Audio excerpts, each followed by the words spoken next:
The kitchen air was thick, heavy with the smell of burnt toast and the silence pressing down on Daniel as he stared at the note trembling in his grip.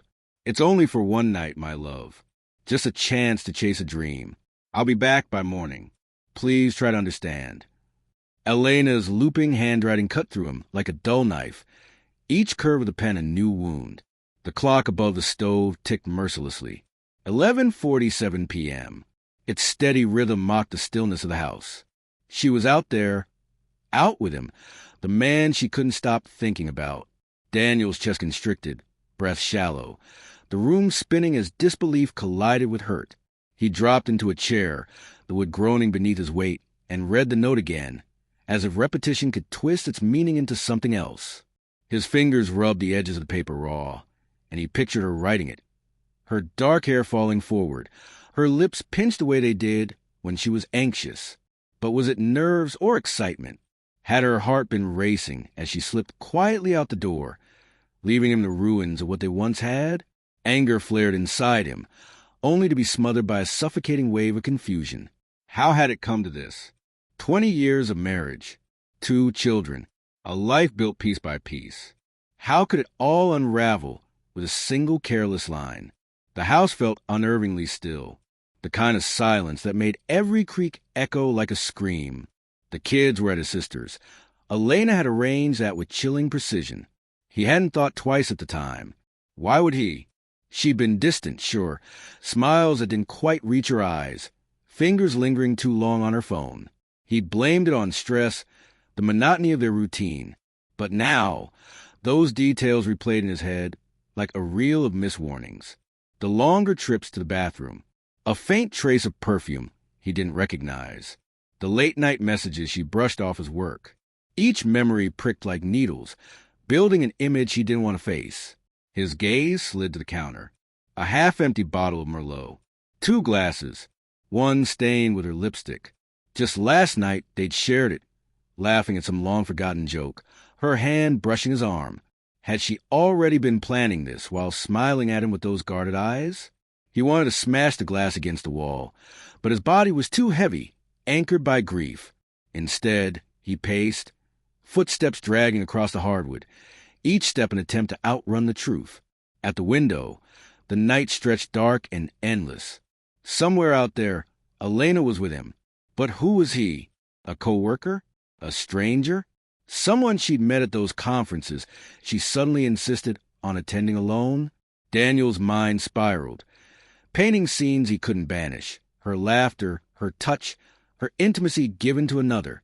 The betrayal was more than physical. It was a theft of their closeness, the private language of their marriage, now shared with someone else. Pressing his forehead against the glass, his breath fogged the pain. "Why, Elena? Why wasn't I enough?" The words went unanswered, a ghost hanging in the room. He thought of calling her, demanding the truth, but his phone sat untouched on the table. What could he even say? "Come home. I forgive you." The idea felt empty, a lie he couldn't stomach. Forgiveness was an island too far away, and he was already drowning. Instead, he snatched his keys, the sharp metal biting his palm, and bolted for the door. He didn't know where he was headed, only that he couldn't stay, suffocating in the wreckage. The car engine roared to life, headlights cutting through the quiet streets lined with perfect lawns and glowing porches. Normality mocking his unraveling world. He drove aimlessly, radio silent, thoughts louder than any noise. His mind wandered back to the beginning.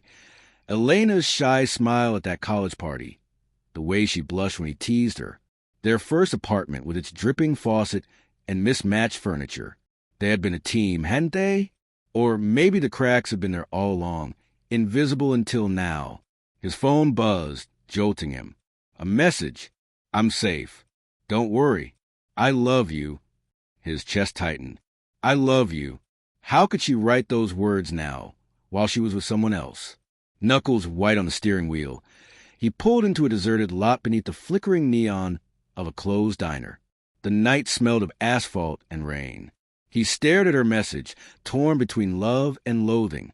A part of him wanted to believe her, that it was just one night, a fantasy she'd regret, that she'd come home in tears, begging for another chance. But the darker part of him knew better. Trust, once broken, never heal without scars. His thoughts shifted to Mia and Lucas. Oblivious now, but what would he tell them? That their mother chose a stranger over them? The diner sign buzzed, its low hum filling his head with static. He scrolled through Elena's social media. A photo from last week, sunset over the lake. Chasing dreams, the caption read. He hadn't thought much of it then. Now it felt like a clue he'd been too blind to see. Further down, he found a comment. Can't wait to see you again. From a man he didn't recognize. Profile private. Avatar smug. Mid-40s. Was that him? Daniel's stomach turned. His pulse raced. The car moved almost on instinct. Faster now, until he found himself outside her office. Darkened windows stared back at him. She'd claimed she had a meeting tonight. Had that been the lie? He parked, half expecting to catch a glimpse of her silhouette inside. The building's emptiness mocked him. Fury exploded. He slammed his fist into the dashboard, pain grounding him for just a moment. Hours later, back home, the clock read 2:13 a.m.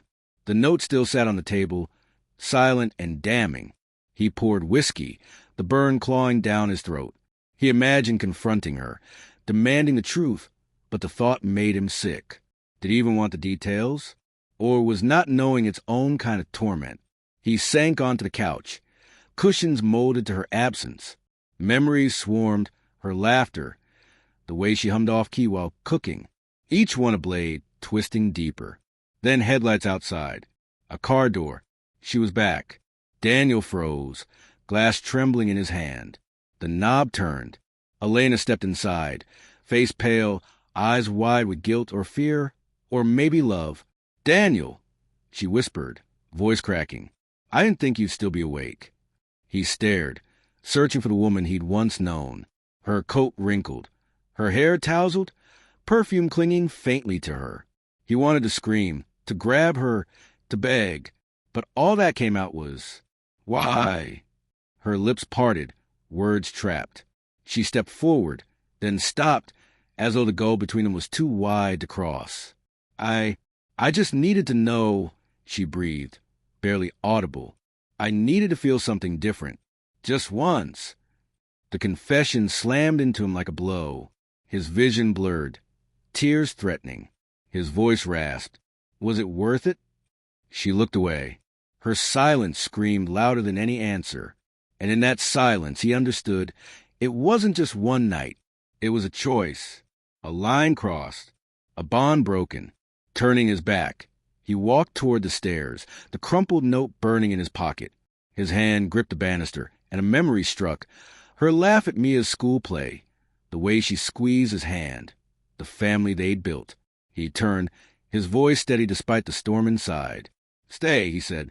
The word was both plea and warning. "But understand this. I'm not the same man you left tonight." Her eyes shone with tears. For a moment, they were just Daniel and Elena again, two people tangled in the wreckage of love.